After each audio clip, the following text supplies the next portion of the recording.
Hi guys, welcome to the channel. In today's video, I'm going to show you how you can see number of guests added to Microsoft Teams. So before getting into this video, must subscribe to our YouTube channel and click on the bell icon. So the first step you simply need to do is to search for Microsoft Teams and you need to open Microsoft Teams first.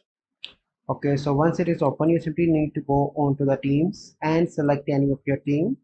So once you selected a team, so you can see that on the top, once you added a member, you can see a little option here to see the number of guests. As you can see that I do not added any member in the team, so there is no option, but you can see an option here.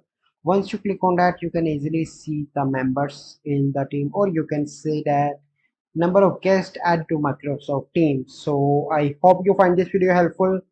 If you find this video helpful, must like this video, subscribe to our YouTube channel for future videos. We'll see you in the next video. Thank you. Have a good day.